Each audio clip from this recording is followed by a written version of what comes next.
తాము అధికారంలో లేని రాష్ట్రాలపై బీజేపీ గురిపెడుతోంది. బీహార్, బెంగాల్ తర్వాత ఇప్పుడు పంజాబ్ను టార్గెట్ చేస్తోంది. ఇందులో భాగంగానే ఆమ్ ఆద్మీ పార్టీ నుంచి రాఘవ్ చెద్దాను బీజేపీలోకి చేర్చుకుంది. ఈ ప్లాన్ ప్రకారమే బీజేపీ చకచకా వ్యూహరచన చేస్తోంది. పశ్చిమ బెంగాల్ ఎన్నికలు పూర్తి కాకముందే పంజాబ్ను పూర్తి స్థాయిలో తమ వ్యూహరచనకు ఎంచుకుంది. బీజేపీ ఎన్నికల రథం ఎప్పుడు సిద్ధంగానే ఉందన్న సంకేతాలు ఇస్తూ వచ్చే సంవత్సరం ఫిబ్రవరిలో జరగబోయే ఎన్నికలపై ఫోకస్ పెట్టింది. పంజాబ్లో 2027 ఫిబ్రవరిలో ఎన్నికలు జరగనున్నాయి. ఇందులో ఎలాగైనా గెలవాలన్నటువంటి పంతంతో బీజేపీ ఉంది. ఇందులో భాగంగానే పంజాబ్ రాజకీయాల్లో వ్యూహాత్మకంగా అడుగులేస్తోంది. ఎంపీలు రాఘవ్ చెద్దా, పంజాబ్కి చెందిన మరో 5 ఎంపీలు కూడా బీజేపీలో చేరడం ఇందులో భాగమేనని అంటున్నారు. పంజాబ్లో బీజేపీ ఇప్పటివరకు సొంతంగా ప్రభుత్వాన్ని ఏర్పాటు చేయలేదు. ఎందుకంటే అక్కడ బీజేపీకి నాయకత్వ సమస్య ఉంది.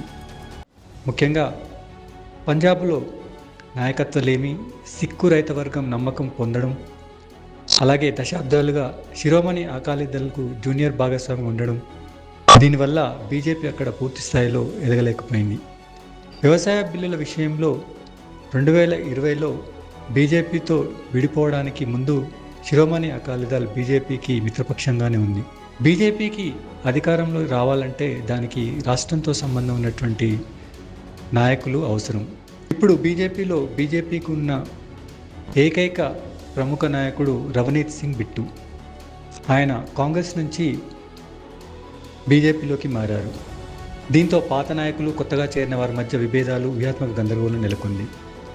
మరోవైపు ఎన్నికల్లో గట్టి పోటీ ఇవ్వాలంటే కొందరు కీలక నేతలు రావాల్సి ఉంది. ఈ దశలోనే ఆమ్ ఆద్మీ పార్టీ నుండి బీజేపీలోకి వలసలు మొదలయ్యాయని చెప్పొచ్చు. రాఘవ్ చెద్దా, హర్భజన్ సింగ్ తదితర ఎంపీల పాత్ర పంజాబ్లో బీజేపీకి చాలా కీలకం కానుంది. చెద్దా, హర్భజన్, విక్రమ్ సాహ్ని వంటి ప్రముఖులు బీజేపీలో చేరడం ఆమ్ ఆద్మీ పార్టీలో చీలికను చూపిస్తోంది. దీంతో బీజేపీకి కొత్త ఓటర్లను ఆకర్షించే అవకాశం ఏర్పడింది. చెద్దా వంటి యువ నాయకులు బీజేపీకి పట్టణ, చదువుకున్న మధ్యతరగతి ఓటర్లలో ప్రభావం చూపే అవకాశం ఉంది. అకాలీదళ్ బలహీనతతో సిక్కు మతపరమైన ఓటు బ్యాంకు బీజేపీ వైపు మళ్లే ఛాన్స్ కూడా ఉంది. ఇక పట్టణ హిందూ ఓటర్లలో కాంగ్రెస్ ప్రభావం తగ్గడం బీజేపీకి లాభించే అవకాశం ఉంది. అయితే రైతుల నమ్మకం పొందడం మాత్రం బీజేపీకి చాలా కీలకమైంది. వ్యవసాయ చట్టాలపై నిరసనల తర్వాత బీజేపీపై రైతు వర్గంలో చాలా వ్యతిరేకత ఉంది. 2022లో జరిగినటువంటి ఎన్నికల్లో పంజాబ్లో ఆమ్ ఆద్మీ పార్టీ చారిత్రక విజయాన్ని అందుకుంది. మొత్తం 117 అసెంబ్లీ స్థానాల్లో 92 సీట్లను గెలిచి పూర్తి మెజారిటీ సాధించింది. కాంగ్రెస్ 18 సీట్లను మాత్రమే గెలుచుకుంది.